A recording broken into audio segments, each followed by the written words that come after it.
A billionaire walks into a room wearing a $50 watch. Another walks in wearing a $500,000 Richard Mille. Can you guess which one inherited their wealth and which one made it last year? Here's what nobody tells you. The truly wealthy have a completely different rulebook. And I'm not talking about the Instagram rich. I'm talking about families with money so old they remember when their country's currency was different. I spent the last month researching the unwritten codes of aristocratic families, old money dynasties, and generational wealth. What I found was shocking, because everything we think signals wealth actually signals the opposite. Stay with me, because by the end of this video, you'll be able to spot old money from a mile away, understand why they act the way they do, and maybe, just maybe, adopt some of these principles yourself. Let's dive in. Act 1. The paradox.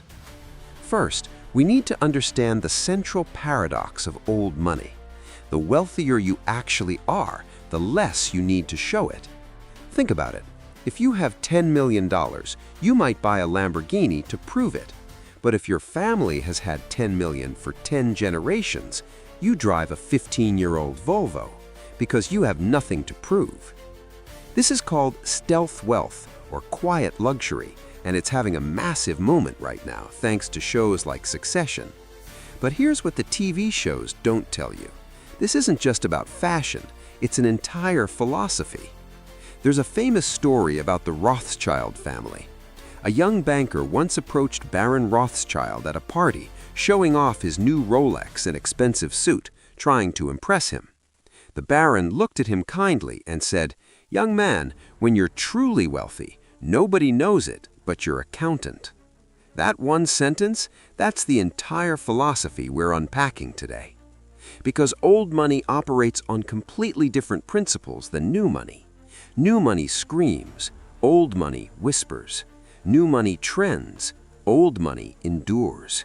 New money wants to be seen, old money already was. So let's break down the actual rules these families live by. Act 2. The rules. Rule number 1 is simple but sacred. Never, ever discuss money directly. Not your salary, not your inheritance, not the price of anything you own. This isn't being coy, it's being civilized. In old money circles, discussing finances is like discussing your bathroom habits. Technically, everyone does it, but nobody talks about it. If someone asks you what you paid for something, the answer is always, "I couldn't say," or "It was reasonable," even if it cost 6 figures. Why? Because money is a tool, not an identity. The moment you start quantifying your worth, you've already lost the game. Rule 2. Quality over logos. Always. Here's something that blew my mind. Truly wealthy people avoid visible branding like the plague. That Louis Vuitton logo, that Gucci belt, that screams, "I need you to know I can afford this." Old money wears Brunello Cucinelli, Laura Pina, The Row, brands you've probably never heard of because they don't advertise. A cashmere sweater with no logo that costs $3,000. Shoes handmade in Italy that will last 30 years. The richest man I ever met wore the same navy blazer for 20 years. It was perfectly tailored, impeccably maintained, and had been relined 3 times. That's the philosophy. Buy once, maintain forever. Rule 3. Preserve, don't replace. Which brings us to Rule 3. Preserve, don't replace. New money buys new cars every 2 years. Old money drives the same Range Rover for 15 years and has a mechanic on retainer. New money renovates constantly. Old money lives with the same furniture their grandparents bought. There's a British aristocrat who famously said, "We don't throw things away in this family. We repair them, we restore them, and we pass them down." This isn't about being cheap, it's about continuity. Every object tells a story, connects you to the past, and will connect to the future. That worn leather chair, your grandfather sat in it, your grandchildren will too. Rule 4 might be the most important. politeness to everyone, deference to none. Here's what I mean. You treat the groundskeeper with the same courtesy as a duke. You learn people's names. You thank them genuinely. You never snap your fingers at a waiter. But, and this is crucial, you don't defer to anyone. You don't seek approval, validation, or permission. You're courteous because it's the right way to behave, not because you need something from someone. There's a reason why old money families can be so kind to service staff while being absolutely unmoved by celebrity or title. They're secure enough to be kind and secure enough not to care. Rule 5. Master the art of strategic vagueness. When someone asks what you do for a living, the answer is never specific. I help manage some family interests, a bit of this and that. Oh, various things. Why the vagueness? Because specificity suggests you need to justify yourself. A job title means you're defined by your work. Old money doesn't have jobs, they have interests and responsibilities. One venture capitalist told me his family rule: never explain what you do unless someone specifically needs to know for a reason. Rule 6 comes straight from British aristocracy. Never complain, never explain. Facing criticism? Silence. Gossip about you? Ignore it. Someone questioning your choices? Let them wonder. This rule is about dignity. Defending yourself suggests the accusation has merit. Explaining yourself suggests you owe someone an explanation. Eleanor Roosevelt said it best: "No one can make you feel inferior without your consent."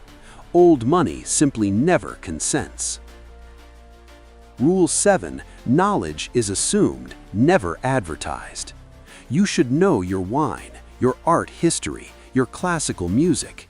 You should speak multiple languages, play an instrument, ride horses. But mentioning these things? That's trying too hard. I once watched someone at a gallery discussing a Caravaggio painting. They never mentioned their art history degree from Cambridge. Someone else later asked about their education, and they simply said, "I studied in England."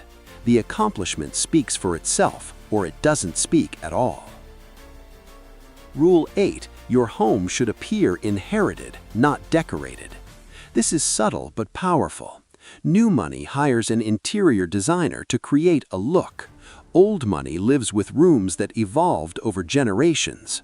That slightly worn Persian rug, the faded family portraits, the mismatched but beautiful china. It all signals longevity over trends. Your home should look like people have lived, loved, and died there, because they have. There's no theme, no aesthetic, just accumulated beauty from different eras, all living together in comfortable chaos. Rule 9. Space is the ultimate luxury. Not stuff, space, land, large rooms with little in them, privacy. Cramming possessions into your space suggests you have more things than room, a very nouveau riche problem. Old money has empty rooms, rooms used twice a year, wings of the house nobody goes into. Because when you have actual wealth, you can afford for things to just exist, without purpose, without justification. And that brings us to Rule 10, the ultimate rule.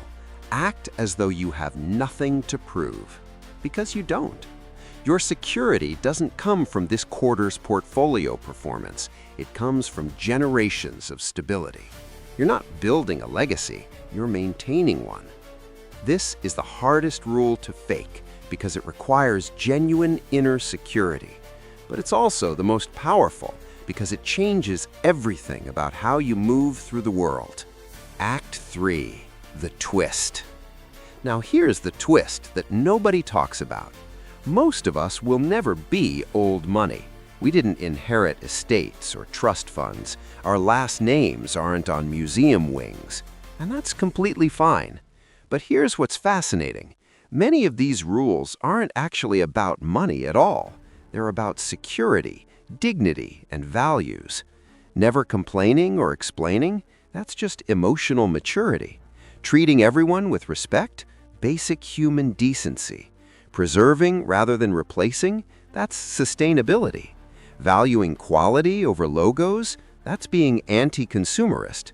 The old money rulebook accidentally created a philosophy that's about contentment, not comparison, about being, not seeming, about enough, not more. You don't need a trust fund to stop explaining yourself to people who don't matter.